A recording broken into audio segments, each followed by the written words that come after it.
ô ma Bérigord, la ville que j'ai créée pour toi, en prenant la mer dans mes bras et les paysages autour de ma tête. D'Avertige.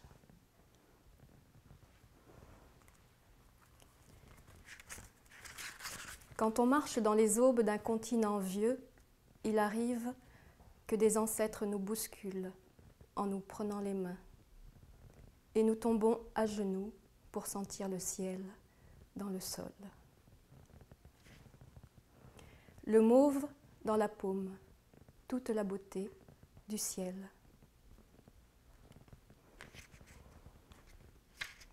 La terre, cet animal, quand elle respire, nous marchons dans son rêve. Tu es le vent. Nous ouvrons grand les fenêtres. Pousse-nous. Nous battons l'air. Notre maison est suspendue. Le soleil sort de nos doigts en osselets, bruit liquide sur les dalles de l'air. Appuyons-nous contre la grille souple de la moustiquaire par où pénètre un parfum de souci. La rosée des yeux des autres passagers soigne les brûlures de nos articulations. Posons nos lèvres sur la mer, faisons rouler des coquillages sous notre langue. Du soir au matin, les vagues emplissent la chambre. De grandes rafales, baisers des êtres mauves de souffle me mordent le cœur, rallumant la flamme. J'ai des conversations avec des hommes qui prennent la mer dans leurs bras. Mes cheveux se gonflent de bulles folles, je suis l'harmonica du voyou. Estrellita, danseuse de pollen dans une fleur rouge, noire, blanche, jaune. Soleil, fenêtre ouverte en plein ventre. La voisine aux yeux d'hydromel, savant mélange d'eau, d'air, de terre et de feu, m'appelle ma fille. Et quand la plage enroule un foulard turquoise autour de sa tête, elle chante. Papa loco, où c'est vent, pousse n'aller, nous c'est papillons, n'a poté nouvelle payagoué. Donc j'ai lu tour à tour d'abord des poèmes de La Terre cet animal, paru en 2003 chez Mémoire d'Encrier.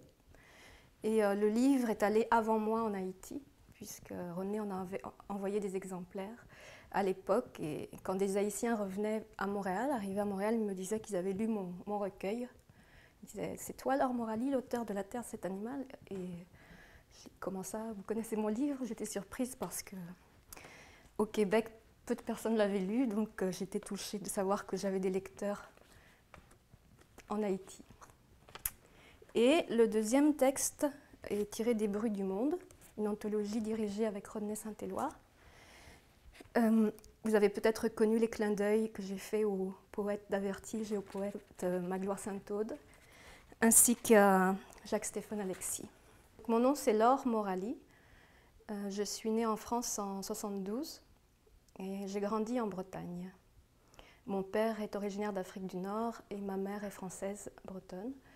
Donc j'ai toujours eu un autre pays derrière la tête.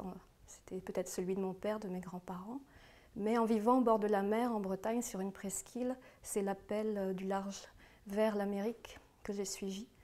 Donc à l'âge de 21 ans, je suis arrivée à Montréal comme étudiante. Montréal a tout de suite été pour moi une terre d'écriture. J'ai voyagé partout au Québec, surtout l'hiver.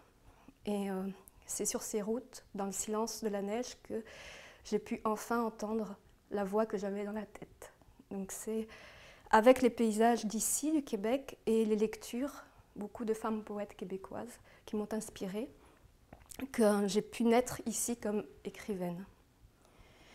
Puis j'ai voyagé beaucoup dans les trois Amériques comme réalisatrice de films documentaires. D'ailleurs, mes livres comme La Terre cet animal ou Traversée de l'Amérique dans les yeux d'un papillon racontent ces voyages. Et je me suis installée à Montréal en 2002. Là, j'ai fait la connaissance de Rodney Saint-Éloi en 2003, alors qu'il cherchait des auteurs pour démarrer Mémoire d'Encrier. Et nous travaillons ensemble depuis. Avec Mémoire d'Encrier, j'ai fait la connaissance de beaucoup d'écrivains haïtiens, d'Avertige entre autres, qui pour moi incarnent Haïti. Pour moi, d'Avertige, c'est celui qui m'a permis d'habiter Montréal comme l'île de tout le monde et de personne. Et ensuite, tous les écrivains de mémoire d'Encrier, James Noël, Émilie Prophet, Mackenzie Orsel, Dany Laferrière, Gary Victor, qui tous, pour moi, m'ont donné une image d'Haïti, qui est une fiction, un rêve. Aujourd'hui, chargée de tous ces rêves que les lectures et les rencontres m'ont donnés, j'ai envie de plonger dans le flux de la vie et d'aller en Haïti de façon très humble, en laissant derrière moi mes représentations, puis en me laissant surprendre.